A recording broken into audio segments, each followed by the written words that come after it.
O nome dele, Oruan, voltou a reverberar nos tribunais do país, desta vez com decisões que mexem no direito penal, no entendimento jurídico de liberdade provisória e nas percepções públicas sobre poder e privilégio. Em 26 de setembro de 2025, o Superior Tribunal de Justiça, STJ, concedeu uma liminar que revoga a prisão preventiva do cantor Mauro Davi dos Santos Nepomuceno, o Oruan, colocando fim, pelo menos momentaneamente, a uma medida extrema que estava em vigor desde 22 de julho. A decisão acende discussões importantes sobre os limites da custódia cautelar, os critérios de concretude para mantê-la e os direitos fundamentais de um indivíduo, mesmo diante de acusações graves. A ordem liminar foi proferida pelo ministro Joel Ilan Paciornik, que determinou que a prisão preventiva fosse substituída por medidas cautelares alternativas previstas no artigo 319 do Código de Processo Penal, até o julgamento definitivo do recurso. Logo no despacho, o ministro aponta que a fundamentação usada para manter a prisão anterior apresentava fragilidades. Ele considerou que muitos argumentos tinham caráter genérico, vagas ilações ou riscos hipotéticos, não concretos, de fuga ou de ameaça à ordem pública. Paciornik enfatizou que a custódia cautelar só pode permanecer quando demonstrada a periculosidade concreta do agente, algo que, segundo ele, não estava comprovado até aquele momento. É importante entender o contexto dessa prisão. Oruan foi preso após uma operação no Rio de Janeiro em julho, quando agentes da Delegacia de Repressão a Entorpecentes, DRE, foram impedidos por ele e por aliados de cumprir mandados relacionados a um adolescente conhecido como Menor Pio. A abordagem envolveu confronto, arremesso de pedras, resistência.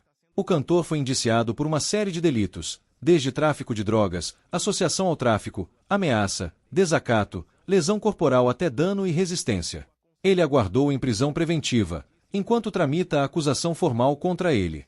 Anteriormente, o Tribunal de Justiça do Rio de Janeiro negou pedido de habeas corpus da defesa, mantendo a detenção preventiva e rejeitando medidas alternativas, alegando necessidade de preservar a ordem pública e evitar riscos de fuga. Essa decisão estadual trazia o peso do discurso punitivista e da gravidade imputada nas acusações. Entretanto, ao examinar o caso, o STJ entendeu que os fundamentos apresentados não eram suficientes, pois se baseavam em notoriedade dos fatos e abalo social, elementos que, por si só, não justificam a medida extrema da prisão preventiva. A concessão da liminar significa que, até que o processo chegue ao julgamento definitivo, Oruan poderá responder ao processo em liberdade, desde que esteja sujeito às cautelares que venham a ser fixadas, como proibição de sair da comarca, uso de tornozeleira eletrônica, recolhimento domiciliar, etc. Essa substituição de prisão preventiva por medidas cautelares não é sinônimo de absolvição. Ele continuará respondendo pelos crimes que lhe são imputados. O debate jurídico em torno dessa liminar é intenso. De um lado, há quem defenda que a prisão cautelar é ferramenta essencial para casos graves, quando há risco concreto de reiteração delitiva, fuga ou perturbação da ordem pública. De outro, há aqueles que consideram que o uso prolongado da prisão preventiva sem provas robustas configura antecipação de pena e violação de direitos básicos. A decisão do STJ sinaliza uma vertente de jurisprudência que exige fundamentação sólida para manter prisões sem julgamento. O ministro Paciornik cita jurisprudência pacífica de que não se pode manter prisão preventiva com base em argumentos genéricos, abstratos ou meras ilações. Do ponto de vista pessoal, Oruan, cujo nome verdadeiro é Mauro Davi dos Santos Nepomuceno, é um personagem conhecido nos espaços musicais e midiáticos. Filho de Márcio Nepomuceno, mais conhecido como Marcinho VP, um dos líderes históricos do Comando Vermelho, o cantor cresceu sob holofotes e controvérsias. Sua trajetória já esteve envolta em polêmicas e visibilidade política e social. No campo artístico, construiu público, empatia e seguidores, e viu sua carreira crescer ao som das redes sociais.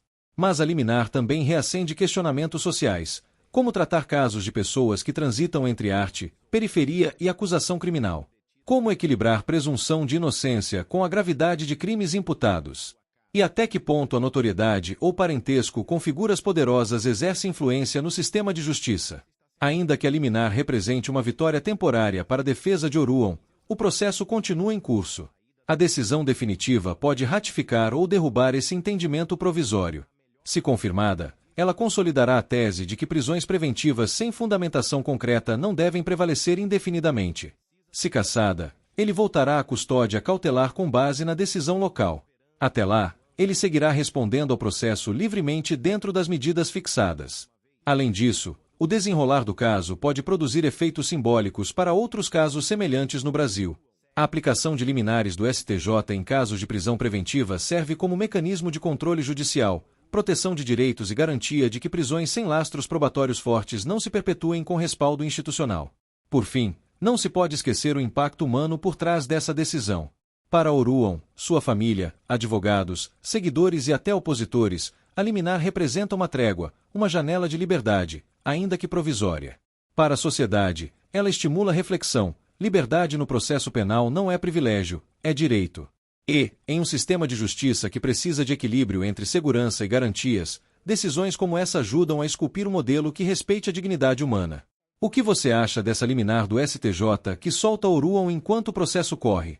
Acredita que foi justa ou que ele representa risco à sociedade? Escreva sua opinião nos comentários. Compartilhe esse vídeo para gerar debate e inscreva-se para acompanhar os próximos capítulos desse caso que agita o país.